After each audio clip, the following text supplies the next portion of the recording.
Hello, lovely members. I'm absolutely thrilled to be here with you in our brand new segment, Tutor Focus, where I get the fantastic opportunity to speak to some of our brilliant tutors so that you, our members, can get to know them better.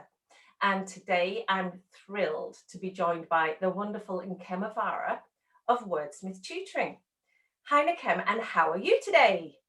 Hi, Sheena. I'm very well, thank you. And really, really loving being here. Looking forward to the interview. Brilliant. Um, we're going to keep the segment short and we're going to sort of try and follow the same format so that parents know what to expect. So I'm going to dive right into the questions, if that's okay with you. Absolutely. So tell us what you tutor and what you specialise in, please, Nkem, and where you do it. Okay, so I'm based in Hertfordshire, Welwyn Garden City in Hertfordshire. I teach English predominantly. I do also verbal reasoning, so the English part of the 11 plus. I teach children all the way from year 3. I used to do up to GCSE, but with last year's cancellation of exams and all that, I've sort of pared things down. So I go from year 3 up to year 8. And I teach English, like I said, KS2, KS1-ish, KS2, KS3. And I focus very much on the 11 plus, 12 plus, 13 plus exams as well. Okay, is that for state grammar school or independence or both? So everything, state schools, independent schools, I do all of the above mentioned below. And yes. Obviously you're online at the moment. Do you plan to stay predominantly online or will you go back to face? Well, with the lockdown, my reach has spread a bit further. I did have a few children online previously, whereas I have a lot more who are based in different parts of the UK. So even when things go back to when we're allowed to have face-to-face interactions, there will be some level of face-to-face, but I will still keep a certain level of online as well, so that I can still have my students who can't travel to me. Okay, and I guess that's the way most tutoring centres will look in future, unless they're big classes. Yeah. So why and how did you become a tutor? Interesting question. I became a tutor, I sort of fell into it really. My oldest son is in year 10 at the moment. When he was preparing for his 11 plus, we sort of heard about the 11 plus when he was in year 4, and we had no clue what it was about. And everybody sort of said, oh, well, you've got to get a tutor. And we asked around, sort of did homework. I had no idea how to get tutors. I had no idea what was required. We did manage to find a couple of tutors. One of them ran classes and allowed parents to sit in. And when I went to the classes, I thought, is this it? I know all this stuff. I know. And, I used to pipe up some things, answers to questions. And, I thought I could do this. But I thought I didn't feel confident enough to take on my son because I didn't want to be solely responsible for his success or failure. And I put that in quotation marks. Yes. So we carried on. However, increasingly, he struggled with inference in English and comprehension. He just didn't get it. If something wasn't overtly in a text, he would really struggle to work out clues on how to find the answer. As many children do. And I thought there's got to be a way, if this is what the 11 plus is testing, there's got to be a way to teach children. And I found that my son wasn't being taught by his tutors how. So I went back and did some research myself because inference came naturally to me. I've been a very avid reader from a young age, so I instantly get inference, but I thought I had assumed it was a natural skill that everybody had, but my son proved it wasn't. So I did my research and I found different ways to break it down, and I took him on. We still kept going to the tutors, but increasingly he was getting better. And I thought, do we really need to go to the tutors? Maths, yes, because I'm not that great at maths. My husband's the maths person, but English, I took him in hand, and at some point I bit the bullet and we stopped the tutors and I did it on my own. He did pretty well. He goes to a great school now, an independent school. So that year, while I was doing him, two of the people who we went to the tutors with, after 2 weeks of not showing up, called up and said, oh, we haven't seen you. Is everything okay? I said, I'm going DIY. And they were like, okay, see you the next lesson. And that was it. Those were my first 3 students. And the rest, they say, is history. And I think my next question is, what are your greatest tutoring strengths? Well, I think I know what they are, but I'd like to hear your thoughts before I pass on mine. So what are your best strengths? I think my strengths are that I try to break things down in an easy to understand way for the children. I'm not afraid of making a fool of myself for the children. Children love it when you're, silly and they can have a laugh. And I try to make that them feel relaxed so that they can, feel it less threatened and more willing to take on what I'm saying. So I break things down. I make it fun, try to make it relevant to real life, I think. Yeah. And I'm passionate about words and vocabulary. And I think that passion comes through when I'm, teaching the children. I'm getting all excited about words. So yeah, I think it in a definitely nutshell. does. And I've sat in on a couple of your lessons where you've had quite a few children. I think not lessons actually. Was was I coming to meet them?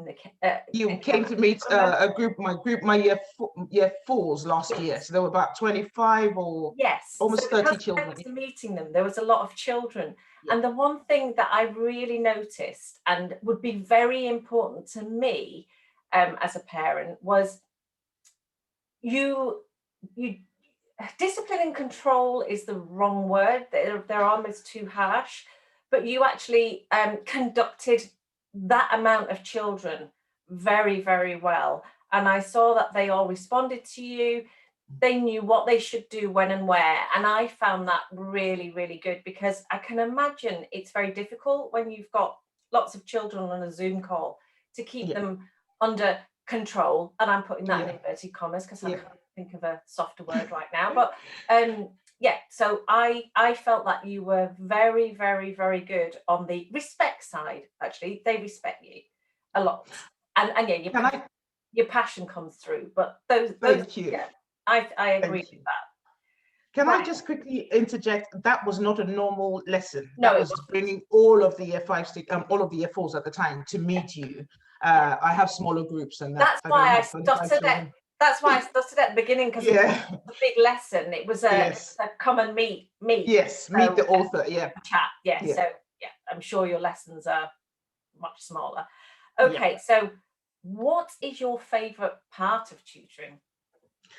I think my favorite part of tutoring is watching the children get it. And I'm using colloquial language here. Yeah. That moment where you almost can see the light come on in their eyes, and like you can hear the click in their heads, and it just sort of falls into place.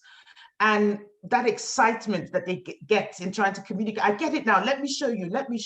Oh, yeah. And for me, that is rewarding. It's not about passing an exam. It's not about getting into the top schools. It's about progress. Yeah, it's about confidence. That child realizing I can do this. I understand what it takes. And, it really builds their confidence, and they sort of go off. And for me, the most rewarding thing is to get an email or a phone call from a parent saying, oh, my child came off the lesson bouncing off the walls and trying to teach us what he had learned or she had learned. And that for me is fantastic. That's really interesting. And it's funny that very quickly, a couple of nights ago, Jude, who's in year 9, I was upstairs and he went, Mum, I'm really pleased. I just worked something out in electronics that was really difficult and I feel really stoked about it. So that's really interesting, because they don't change even in year 9. So it's lovely to see that progress, and it's a really nice thing to be able to see. It is. Okay, it is. So we're going to close fairly soon, but there's one question that I ask every tutor, and I'm afraid you are only allowed one, so don't sneak any in there. I will try. What is your one top tip to a parent for the 11 plus or any tricky exam that you're teaching for? Okay, I've said this in a post on the group, I think last year, I can't remember when I said it, and it's an expression, stay in your own lane.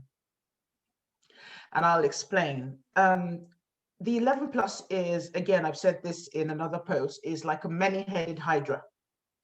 Yes. Depending on the region that you're in, depending on the schools that you're targeting, independent grammar school, it's different in different places. Yeah. And for every different section, different things are required. A lot of parents don't do enough research to find out what is relevant for their child and for the schools that they're targeting. And so they find that they're doing everything that everybody else says. Oh, this is the book that has the magic trick, they go and buy the book. Oh, this is the tuition company that you got, and they go. This is the tutor, and they're all over the place, disorganized. I say to parents, find out what works for you, what works for your child, and stay in your lane. When you're driving on the motorway, you stay on your lane. You get really cross with those drivers who dart in between lanes, in, out, in, out. If you do that, you're likely to cause an accident. Yeah. But if you stay on your lane, you're focused, you know what you're doing. Doesn't matter what everybody and his brother is doing. Doesn't matter whether they're going to the super tutor. It doesn't matter. Focus on what works for you and your child. The converse is, if it doesn't work, ditch it. Yeah, that's a really good analogy. And what I'd like to sort of hone in on there is, parents, you need to work out which lane you need to be in. Yep. Okay, that's really important. Very important. Find your lane, stay in it, and you know, also with advice as well. Always listen to all the advice, but take what works for you. So, Nkem, that's absolutely fabulous. It's been fabulous to talk to you. Can you please tell us and our members where we can find you online, and also what courses you've got coming up, your availability? How can people contact you? Okay, so I've got all my details on my Facebook page. It's Wordsmythe Tutoring. How do you spell Nkem? Now, okay, let me explain Wordsmythe and the name of my business. So it's spelled words, so WORD, SMYTHE, and then tutoring. And I know that the pronunciation for Wordsmyth should be Wordsmythe. Yeah. However, Wordsmyth, the word, when it was originally spelled, was spelled with a Y and a THE. So I've chosen to go for that because when I first went with the word spelled out, people used to go Wordsmythe. Okay. And I said, no, it's one word, it's Wordsmyth. So it sort of makes it a bit easier. So where can I be found? Yeah, you're searching for Wordsmyth with a Y, okay? Yes, Y and THE. THE. And it's Wordsmyth Tutoring on Facebook. I also have a website, wordsmythetutoring.com. And I can be found, you can find all my details, my email address, my phone number. I'm fully booked at the moment, but I'm always happy to talk to parents who contact me because things change all the time. I have a waiting list. I'm happy to put your child on, and I will contact you if and when a space becomes available. In the summer term, hopefully, well, whether or not things change and we can't or can meet face to face, I will be running a summer program. It's a last sort of minute prep for the 11+ exams, which normally take place in September. Hopefully this year they don't get postponed like they did last year.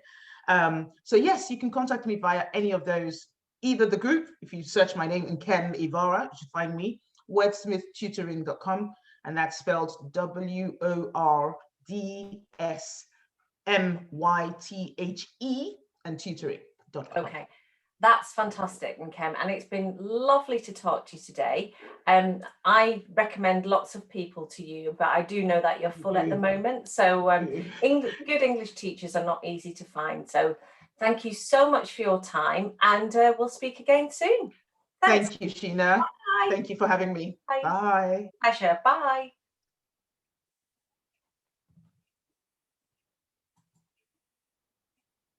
Let's stop that.